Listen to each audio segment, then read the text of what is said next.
If you would, please stand and join for the Pledge of Allegiance. I pledge allegiance to the flag of the United States of America and to the republic for which it stands, one nation, under God, indivisible, with liberty and justice for all.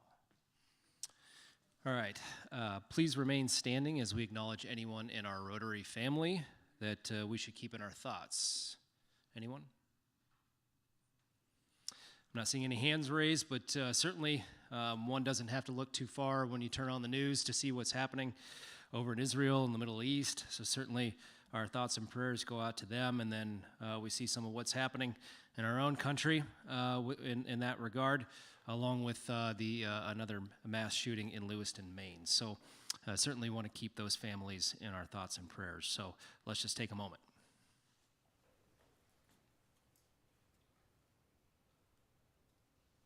Okay, thank you.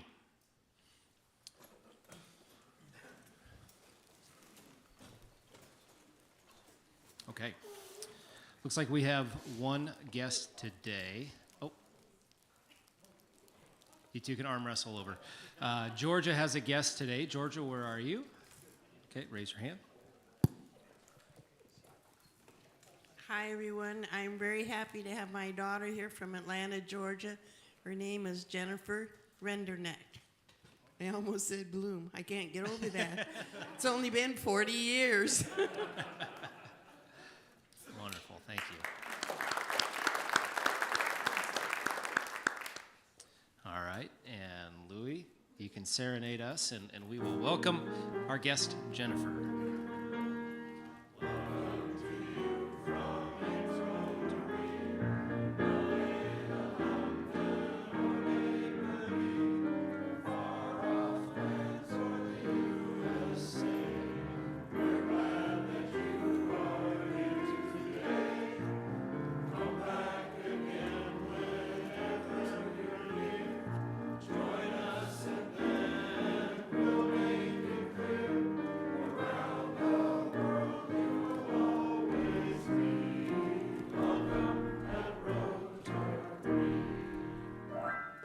Thank you, Luke.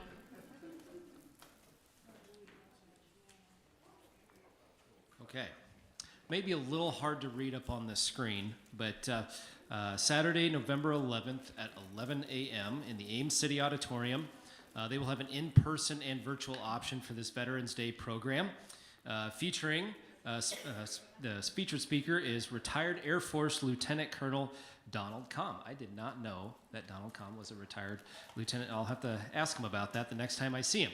And if you don't know Don, he is the he works for the City of Ames as Director of the Electric Utilities. So yeah, please attend that. There's, like I said, there's an in-person and virtual option, and we'll get those slides out to you like Karen normally does. So there's that announcement. And next is if you could join other fellow Rotarians from Ames, Boone, and Nevada for the A Flight to Remember. It's November 15th. The social begins at 5 o'clock with the program at 5:30, and that is at the Ames Municipal Airport. And to sweeten the deal a little bit, I've been told there's some beer, wine, and light snacks that will be provided. So if you're available and want to learn more about that, please come and attend. Okay. All right. And I have the pleasure of welcoming John Dahlhoff, the foundation chair, up to update us on the fight to end polio. John. Thank you, Mason. Good afternoon. Let's see, is this thing working? I don't have any slides. Do you have your PowerPoint on the slides? Did you bring your PowerPoint, John? What's that? Did you bring your PowerPoint on that subject? I sent it to you. When? If you sent them this morning, sorry, I'm already here. Not loaded yet, John, sorry.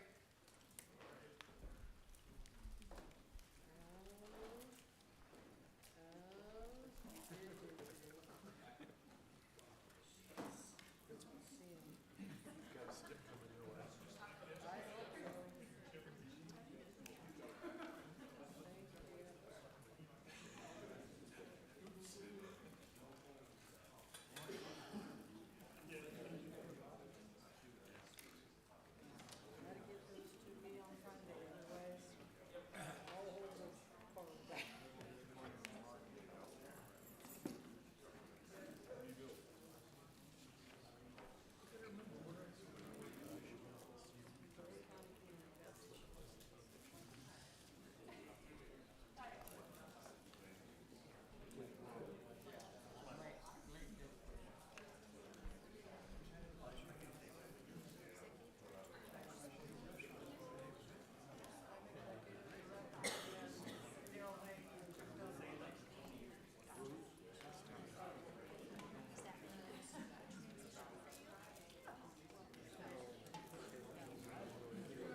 Got it. Thank you so much.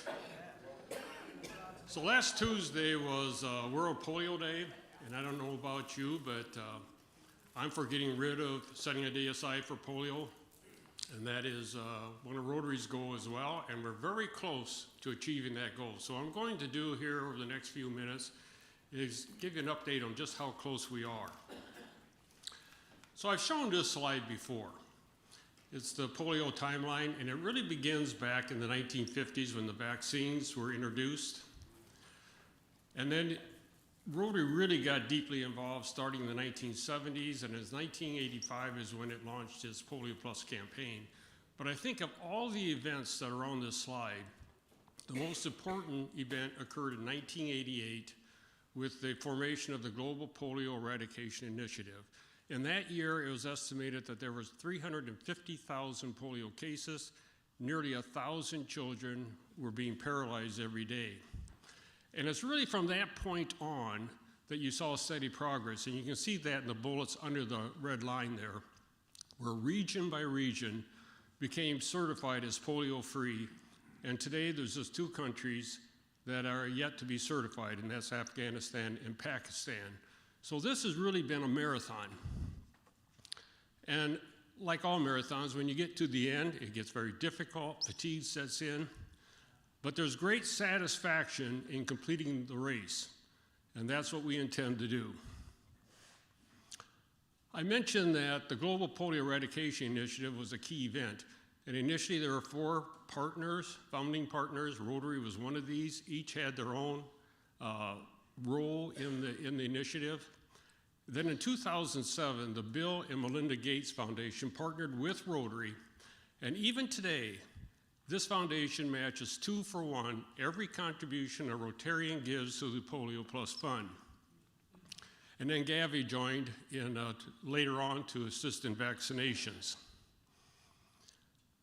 When we talk about this fight against polio, we really talk about in terms of 2 types of viruses.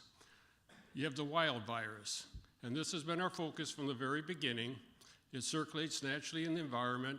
There was initially 3 strains of this virus. 2 have since been eradicated. But in more recent years, there's been a real focus on this vaccine-derived virus. There's 2 types of vaccines that are used. You have the injection vaccine, which is used here in the United States and in most of the developed world. It uses a dead polio virus, so it cannot shed, cannot cause polio. But in the underdeveloped countries, and particularly where it's hard to get access, they use the oral vaccine. And the oral vaccine uses a weakened polio virus, and it can shed. So an individual takes the vaccine, digests it, excretes it, and that virus gets into the environment. Other individuals, particularly children, get exposed to the virus, and generally that's a good thing because they're exposed to a weakened virus and they build up an immunity. But if that virus circulates for a long time in the community, it goes through mutations and it can mutate into a more serious version and cause individuals to become paralyzed. So this virus has gotten a lot of attention in the last few years. Now in 2020, the Global Polio Eradication Initiative announced 2 new goals. The first goal dealt with the endemic countries.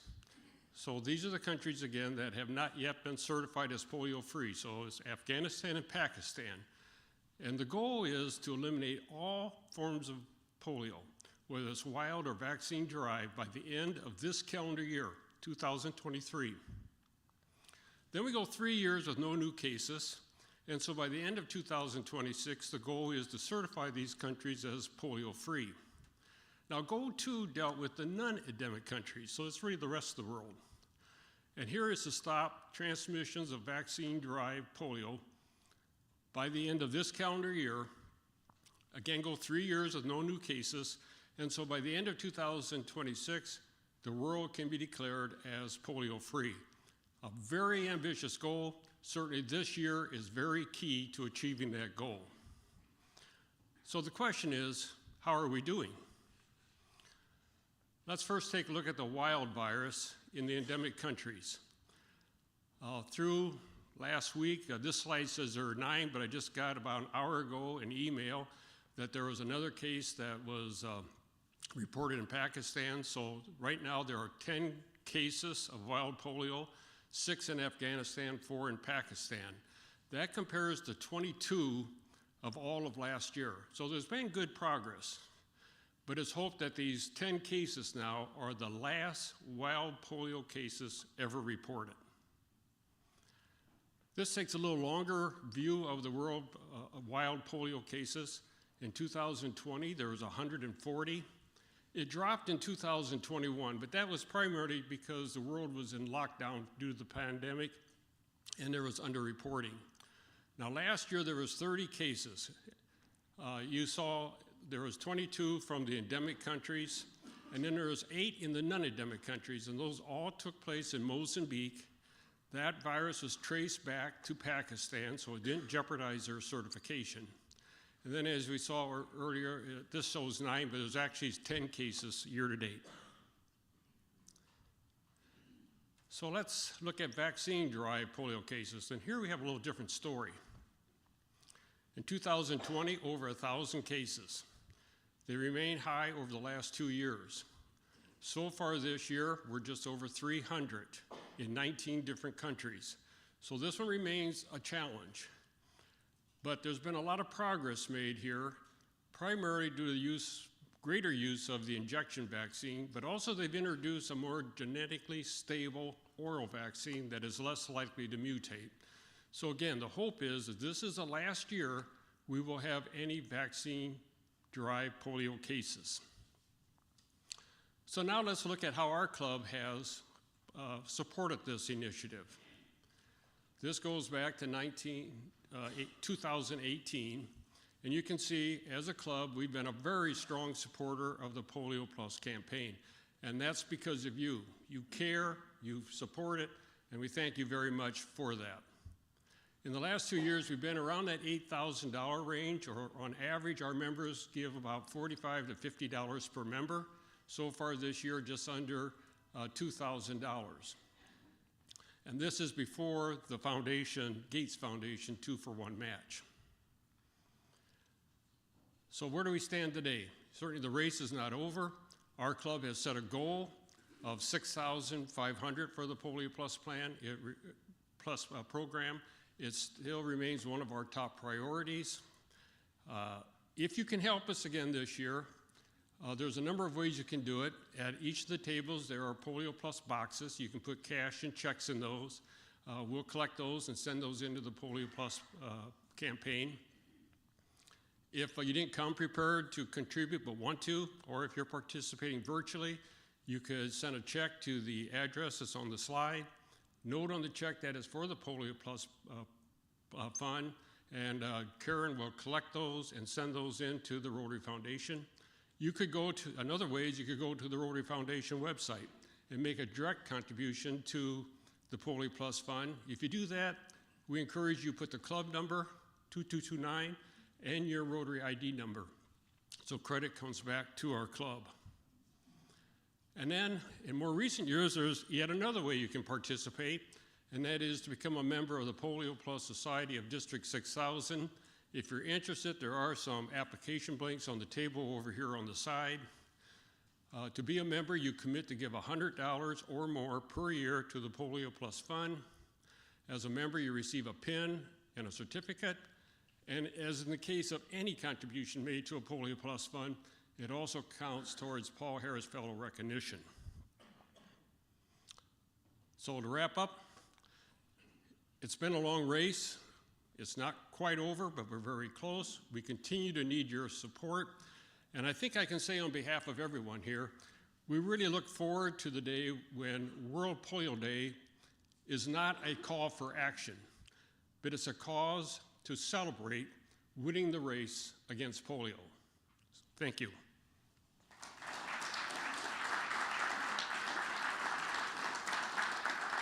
Yes. We have a question back here. Do you have a mic?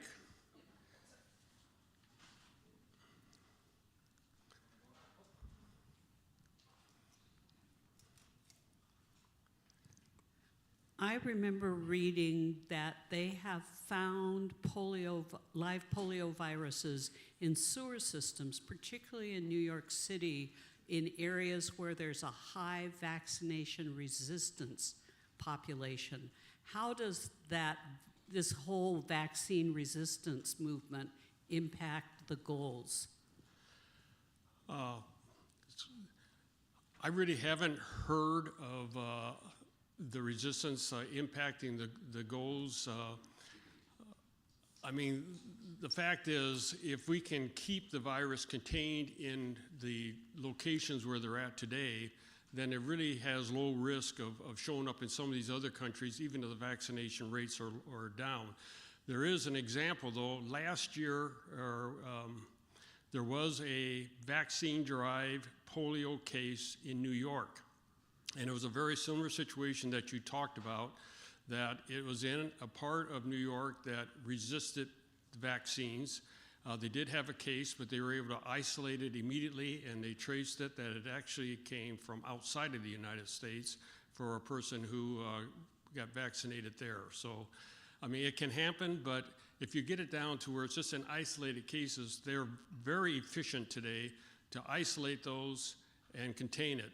And another example was in Mozambique, where we had these 8 cases last year of wild polio that came from Pakistan, but they were able to identify it and contain it immediately so it did not spread further on the African continental. Any other questions? All right, thank you.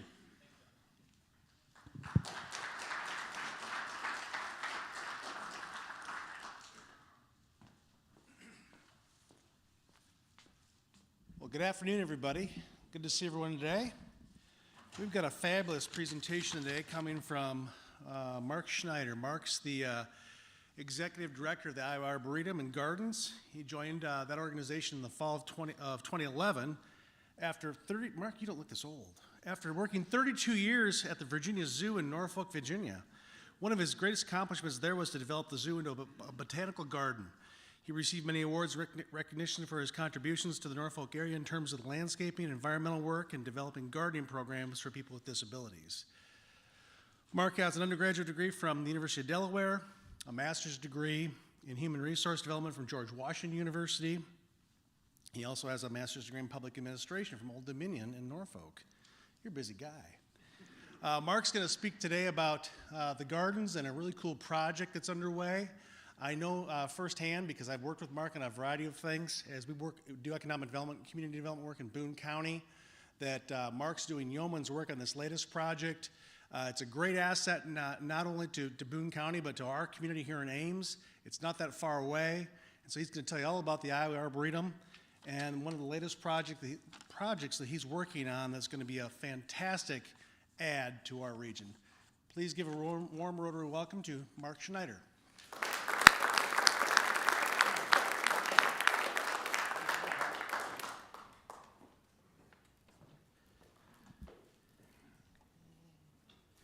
Good afternoon, everyone. It's nice to be here. Beautiful room, and John, you did a great job. I'll try to do as well as you did. It was a good job. Yeah, and it's a good story, really a good story.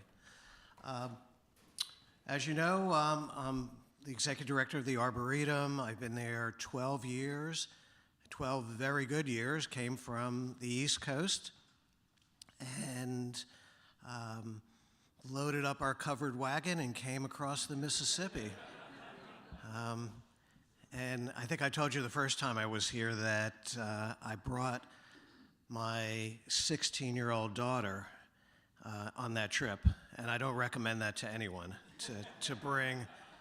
Actually, it was the best move for her, and she's been very successful coming here, and now she's a Midwesterner, which who would have thought? But yeah, tough beginning, but good ending. So that's always good. The Arboretum is my passion. I put a lot of time into the Arboretum. I'm really vested in the success of the Arboretum, but I'm also vested in this region and making this region better and to offer a variety of cultural opportunities for people living in this area, because we know that grows this area economically. So with that, I'd like to tell you a little bit about the Arboretum. How many people have been to the Arboretum? Okay, great. Arboretum's been in business for 55 years.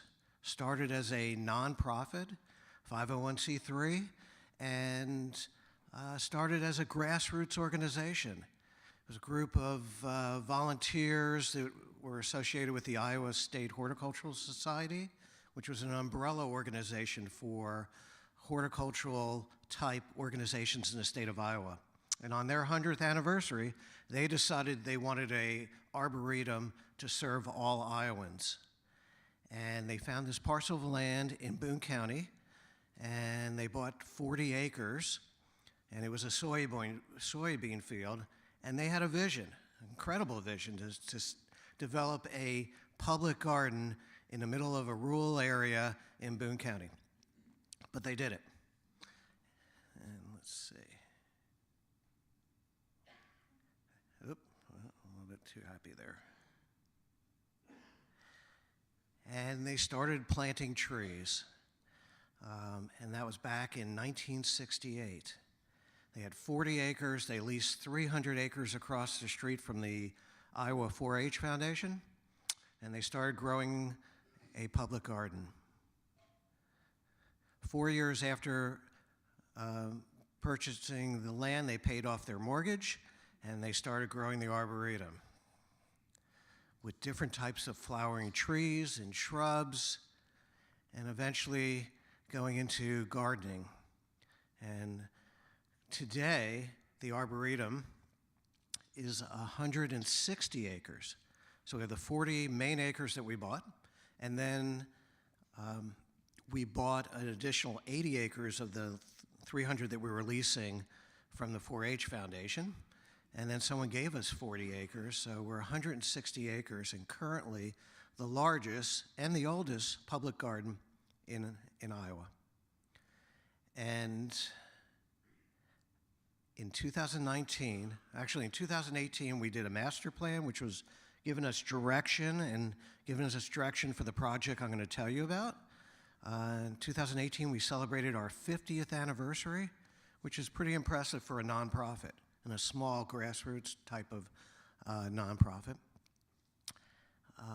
And in 2019, we added "and Gardens" onto our name. So now we're the Iowa Arboretum and Gardens. One of the reasons we did that was we thought that a lot of people didn't know what an arboretum was.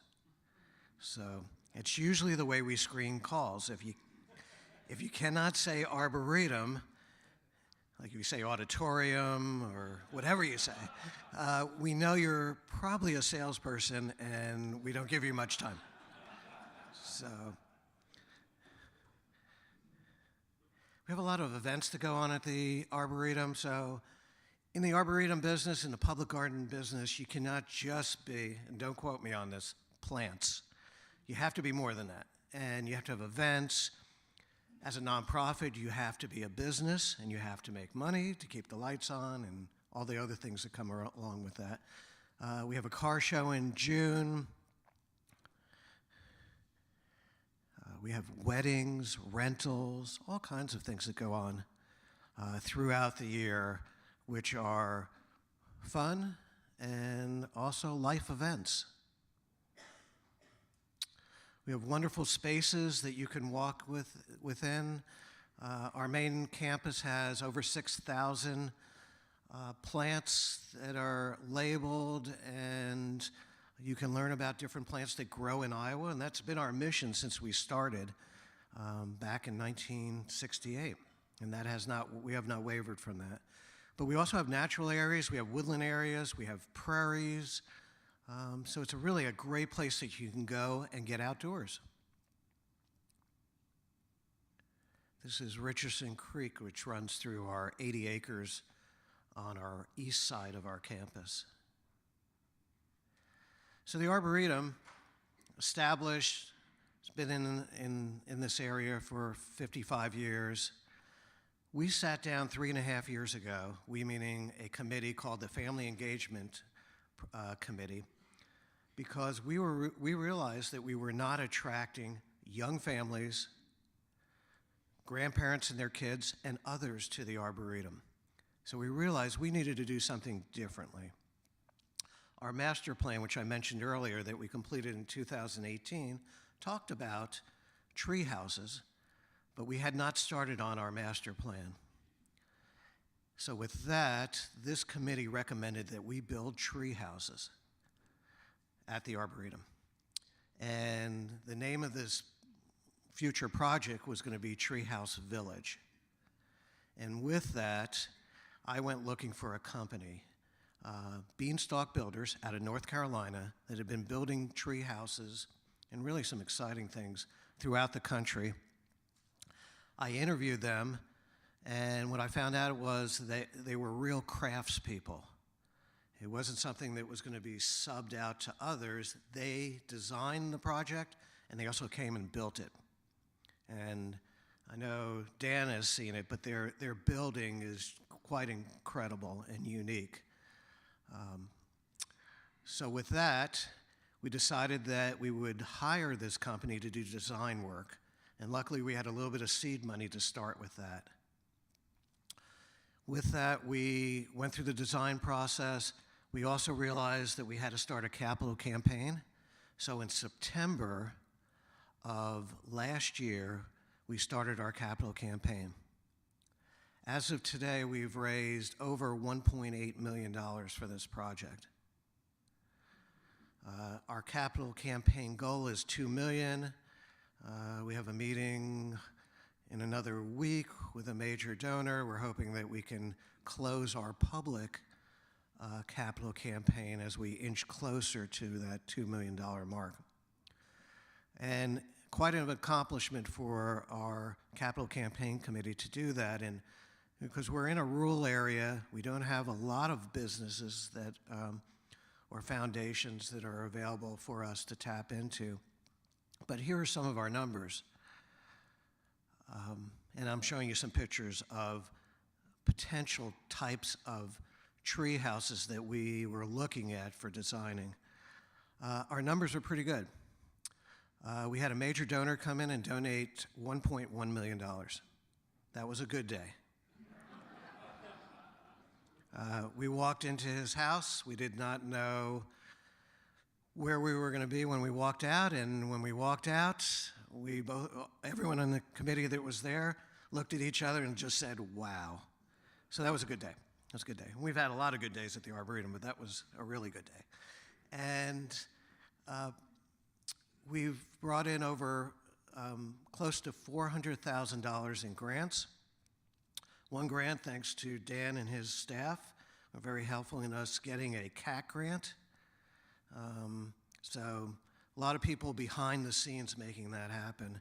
Our board donated over $200,000 to this project, so that was good too. And then our community continues to donate to the Arboretum. So what interests me in this project was how do we get people to come to the Arboretum? So tree houses are interesting, but this company, Beanstalk Builders, had built a couple of all-inclusive playground areas. And we thought, boy, that would be a great way to get young families to the Arboretum. So our focus was bring young families to the Arboretum, get them outdoors in nature, get them out from behind the screens, and get them outdoors to play. And there's so many benefits to play and being outdoors. There's a lot of research that's been done. I've written a couple of articles about it. It just has so many benefits to being outdoors, to helping kids develop the skills that they need to be out and about. The other thing we wanted to focus on was that we wanted to make this accessible to everyone. And this company had been building playgrounds that were accessible.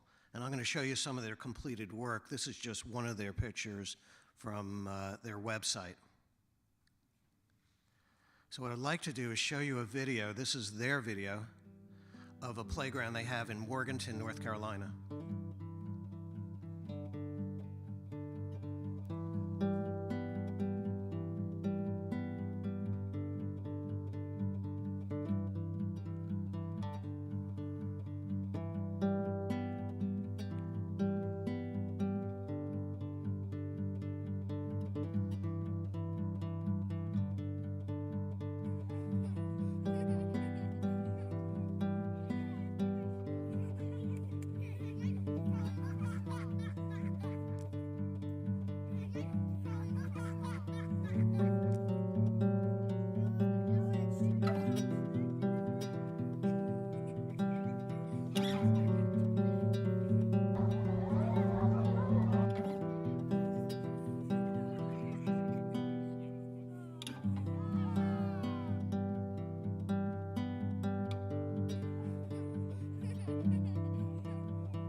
So as you can see, children are having a lot of fun. So what I'd like to do is show you a few pictures of what has been built already. So we started on this project in May because of having the major donor in place. We're just about finished with phase 1. Phase 2 is coming, which is the infrastructure part, which is fences, not the glamorous part of this project, but it is a very important part of this project, which is utilities, walkways, parking, security, all of those other things that come together to really make this a total project.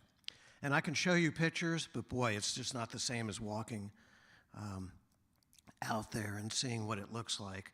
It takes advantage of a land that has a lot of relief to it, and especially at this time of year, you really can see out with the leaves off the trees. It's set in a woodland area, which you really wanted to do to get people outdoors and being out in the woods. This is the first treehouse experience. So when I said that we wanted to make it accessible to all children and everyone that's in a wheelchair, we decided instead of going up, we went out into the ravine so that we didn't have to build as much ramp. So this is the first treehouse experience. This is another treehouse experience, more like a gazebo, but it's on a point, and it looks out into the valley below where there's a creek.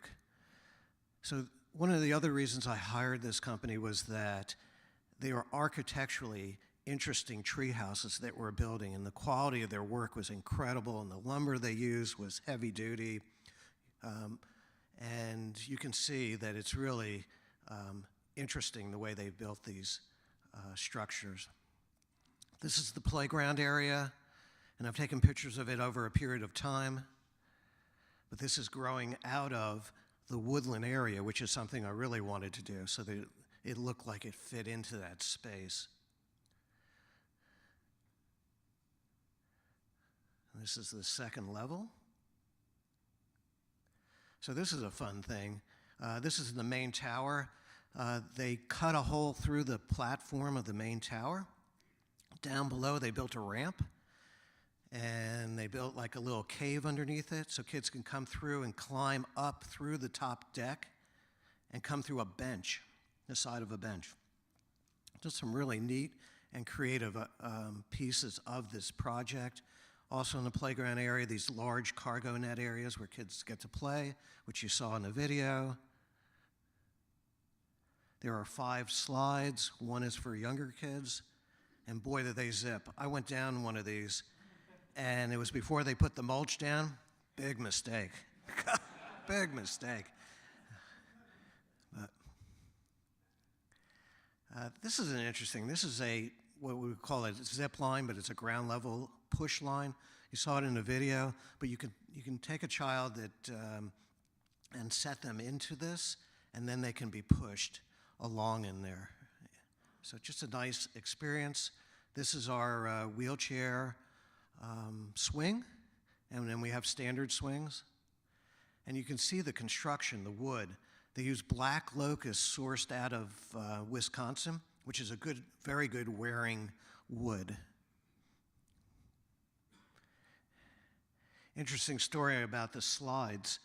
I was looking at what color to get the slides, and there's like a palette of 25 different colors, and I decided to ask my daughter, the daughter I told you about earlier, and she said, because she's an architect, and she shared it with her company, and they said, get the gecko green slides. And I was going to get the taupe, neutral, boring slides. So, and then she said to me, you never listen to me. So then the guilt came in, and so we have gecko green slides now. And they work, and they're really exciting. But I guess that's the price I pay for bringing her to Iowa and making her happy. So it's good. So this is an interesting space. They created a space specifically for kids in wheelchairs. So they're not finished with it, but you can see they use laurel wood, and they brought that from North Carolina to kind of make this project architecturally interesting. And that was really an important part for me. I really wanted it to stand out. And they're making a cave there. They have, this is a climbing area to the second level. So a lot of really nice elements for children that might be physically or mentally challenged, or for kids in general. There is a suspension bridge that goes across one of our ravines, so a lot of neat pieces to this, and it gets you outdoors, it gets you to experience the best of nature, and our plan is to open it in Treehouse Village in the spring of 2024, weather permitting. We will get that infrastructure in place and move forward with opening this up. I invite you as a group or individually to come out and see it. It's Beanstalk Builders is 90% complete, and we'll finish in the next 2 weeks, with 2 or 3 weeks, with their final detail work, and it looks great. Dan already has an appointment to come see me in the future to see this. I don't have to write him a note to the chamber to tell him he's going out to play. He's just going to come out and play. And he has a selection of slides, too. So, anyway. Any questions?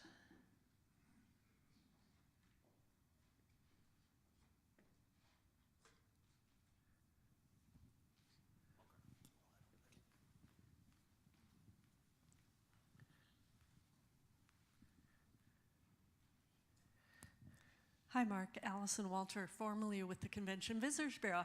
Good Hi, to see nice you to see you. again. Yeah. So you said you've got 160 acres. How spread out are these tree houses, or is it in one tight area?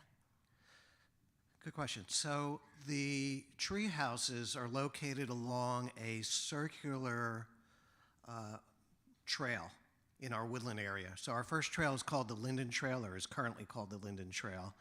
And you'll find spaced out, you'll find several of these tree houses spaced out around there. And then in the center is the playground area. So you can move around, and we wanted you to have multiple experiences as you move around this space. Mark, I've got a question. Actually, I have two. So first one was, what, if any, impact did derecho have on the existing tree canopy there? How have you recovered? And then two, could you tell us more, maybe Dan could tell us more about the CAT grant that you utilized and worked with AEDC to help this project? Sure. Question.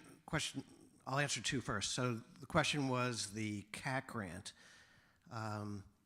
and the CAT grant is a grant that's offered by the state of Iowa and their Economic and Development Department administers it, and we asked for $260,000 for that grant. There's a number of things that you have to do to get the grant, and part of it is getting commitments from your local city, which we're not in a local city, and the other is getting it from your board of supervisors, which was a little bit easier, and that's where the chamber was instrumental in helping us to jump through that hoop so that we could be considered for that grant. And then we went and presented a similar presentation to the committee that administers the CAT grants. And we were very fortunate to be awarded a grant. So Dan and his staff, which are top-notch, really helped us to get there, which was really wonderful. Dan, do you want to add anything? Yeah, CAT stands for Community Attraction and Tourism. CAT stands for Community Attraction and Tourism. It's a grant program administered by the Iowa Economic Development Authority.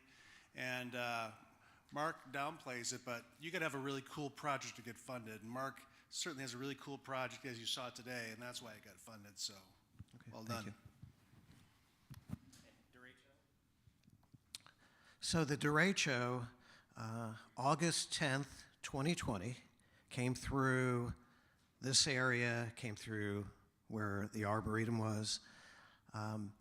45-minute storm, very little warm rain, and about 140-mile-an-hour winds hit the Iowa Arboretum, straight line winds.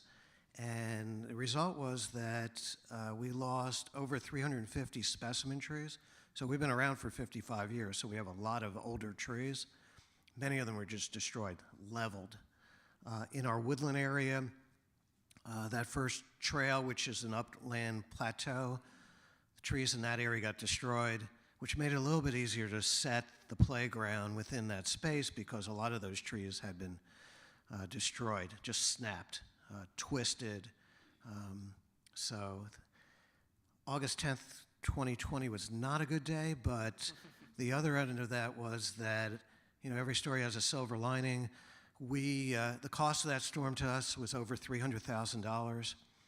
I worked for 2 years on a FEMA grant and got it for $118,000. Our community, we told our story really well, and not to bring in donations, but it did bring in donations. Brought in $140,000 in donations to help us not only clean up, which was big, but also to start planting. And to date, we've planted probably 300 new trees, so that's a good thing.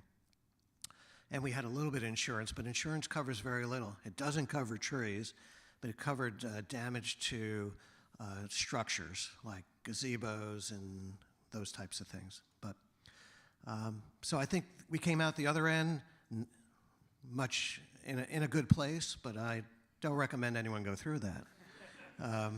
Because it slowed our process down for things like Treehouse Village and developing our master plan. We had a focus on that, and we did. Staff and volunteers initially cleaned up, and then we had professionals come in once we had some money in the bank to be able to go out and hire them. And it was very expensive, but we rose to the occasion, and we're moving forward. So, thank you. Yes. Carl Byrne, retired faculty. Hi, Carl. I had in mind that your activity was more related to forestry, conservation, horticulture. Could you explain what your objectives and mission statement is? Sure. So our mission ties into growing trees and shrubs and other ecosystems, which we do, but also sharing that with others, and within that, providing different opportunities for people to learn about trees and shrubs and other ecosystems. So how do we do that? We do that through offering educational programs. So right now we have a tree series going on Saturday mornings. If you're looking for information about the Arboretum, you can go to our website. We have a symposium in the spring. We know that people come to us for different reasons. So whether it's either learning, which education is a very important part of our mission, as well as recreation. So we try to provide those types of opportunities for people, as well as appealing to other people through different types of events. So we have a concert series, which isn't really mission-driven, but it is a way to get people to come to the Arboretum, car show, those types of things. So as I said earlier, we're not just plants, we're other things, but it all has to tie in some way to our mission in some kind of way. From the standpoint of usage and increasing usage and improving access, et cetera, what are you doing regarding signage on roads that will direct people to the Arboretum? Are you working on increasing signage? Good question. So the question is about signage. So when I started at the Arboretum, we had 4 signs up on local highways, which is not bad.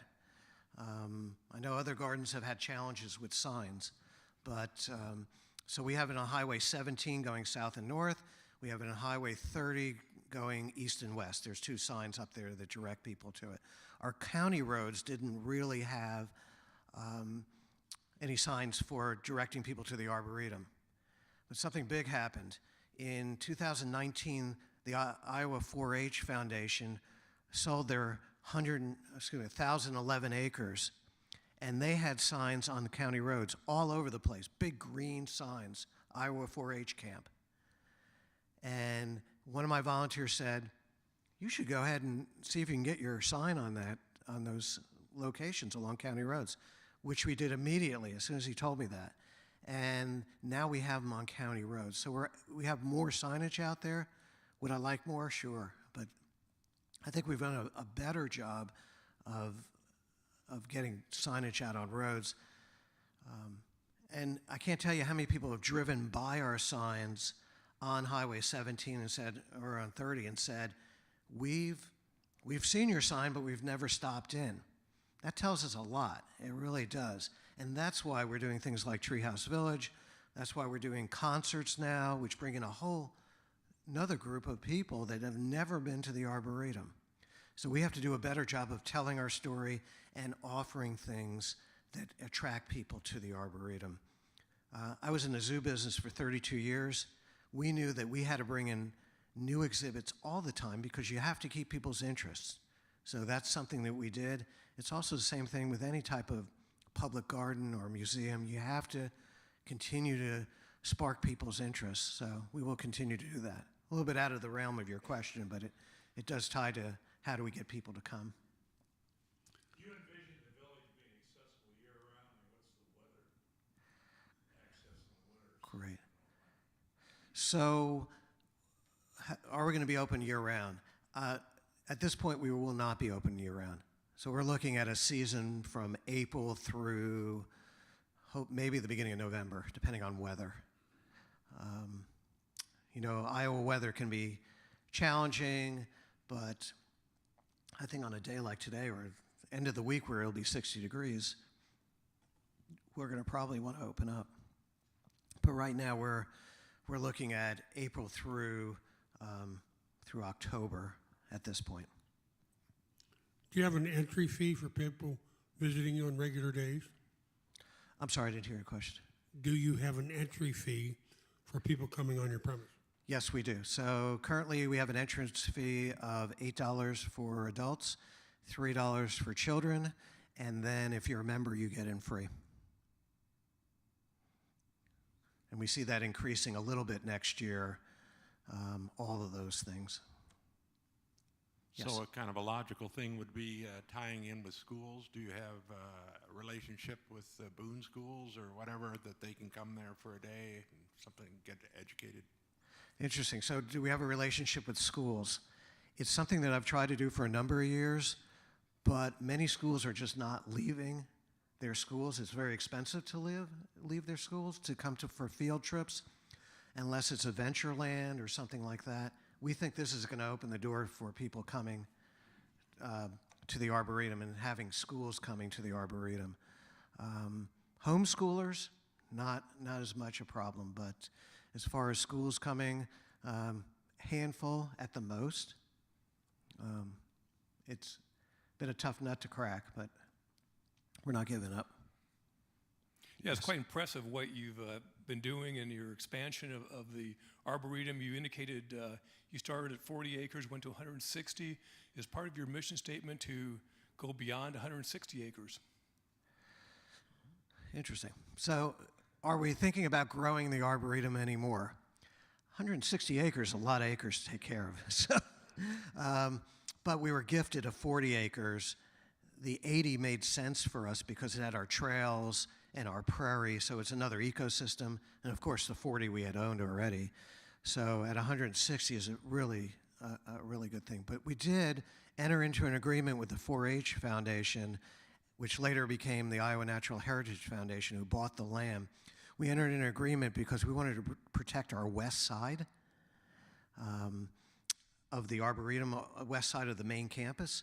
So this afternoon, I'm going to talk to a potential donor to see if they can help us with purchasing that 20 acres on our west side, because it's important. DNR's been buying part of that land that was bought by the Iowa Natural Heritage Foundation, which is great. It'll be turned into public land. But the other thing is, it also means people are going to be hunting on it, and we want them to be good neighbors. And that 20 on our west side could be problematic if we're not owning it. So we're going to go look for a few donors to help us do that. Thank you.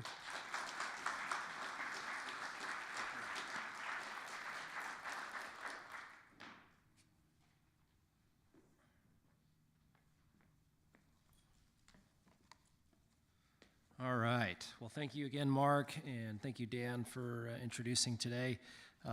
Just a quick reminder of these on your table. Please put any loose change, checks, cash, whatever. I think John will appreciate any more money we can raise there. And definitely want to invite everybody to come back. Let's pack the house next week as we welcome District Governor Dennis Drager to town. Our board of directors and committee chairs will be meeting with the district governor prior to the club luncheon, and then he will meet with the Global Grants team afterwards.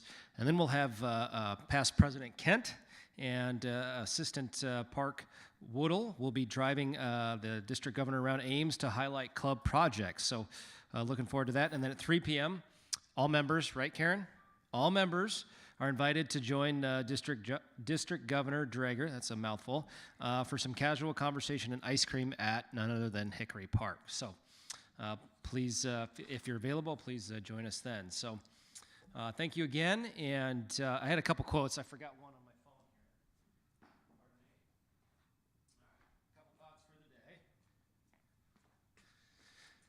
the day. This one was learn character from trees, values from roots, and change from leaves.